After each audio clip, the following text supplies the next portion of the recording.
I've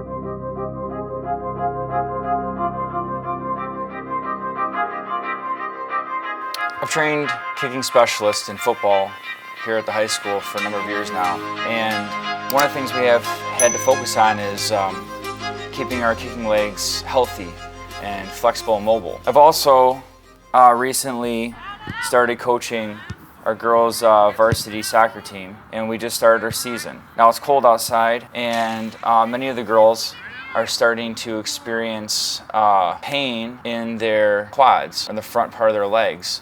And a lot of them are starting to wonder why or what kind of stretches they could do to loosen up the legs or to alleviate that. Right now I kind of want to go over what the symptoms might be and really how to relieve that pain. So really we have to understand what is attached to the thigh muscles and what drives power into a kick. The driving force into a kick is from your hips. When you look at MMA fighters and jiu-jitsu fighters, they are kicking. Their driving force is pulling their hip muscle through their kick, and then they snap from the knee. And that's the same thing that's happening with our football kickers and punters.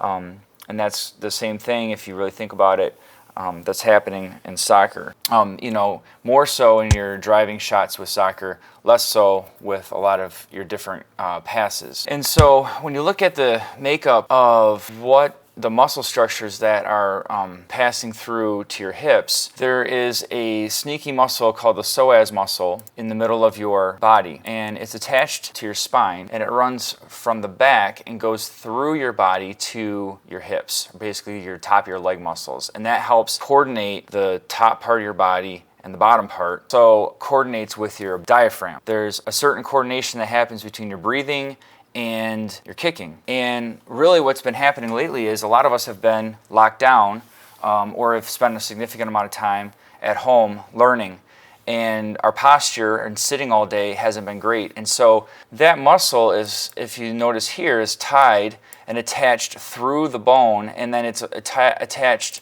to the other muscles that you are probably experiencing some sort of pain. Because it's not just one big muscle in the front of your leg. It's not a thigh muscle or a quad meaning 4 muscles that make up the front of your leg, right? You can see that there are multiple muscles that you might be feeling a particular pain as you're pulling through and kicking that ball. And so with the girls, as they've come off the field or in the middle of a game, they're describing some sort of the symptoms of a hip flexor strain. Some like upper leg feeling tender and sore, maybe muscle spasm in their thighs, and at some point, really afraid to continue kicking. So with that, all those things told me that we need to basically stretch out our hips, get them flexible and opened up, just like our jiu-jitsu and MMA fighters did, and what's really worked well for our kicking specialists. And so today we're just going to look at a series of 4 simple hip stretches that's going to keep us healthy.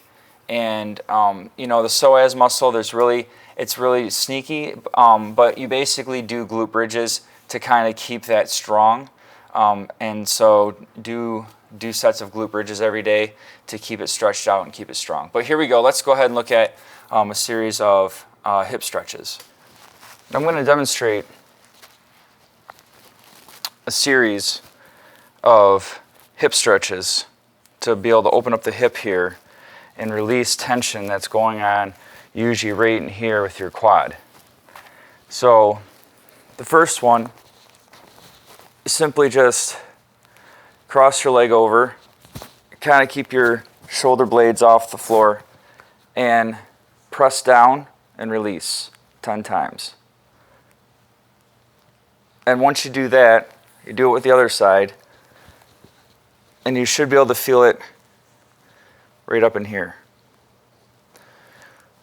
The second set in the series, cross your leg over, bring up your knee, reach through, grab the back of your leg, and then pull through and hold for 10. Make sure you breathe. And then do that for both sides.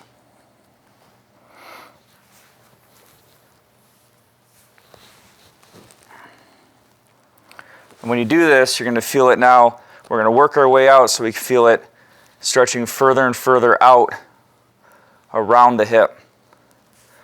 The third one, cross your leg over.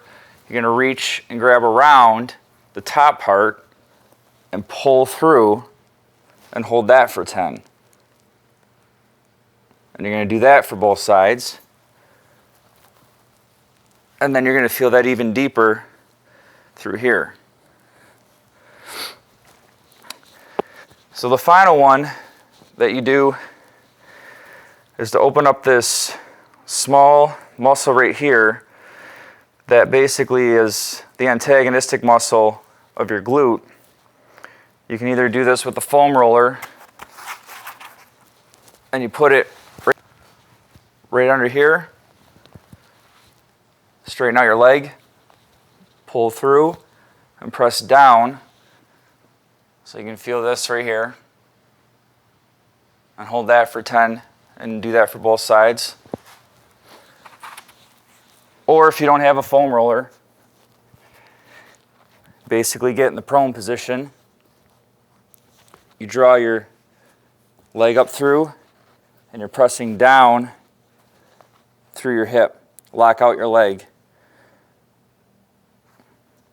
And do that with both sides.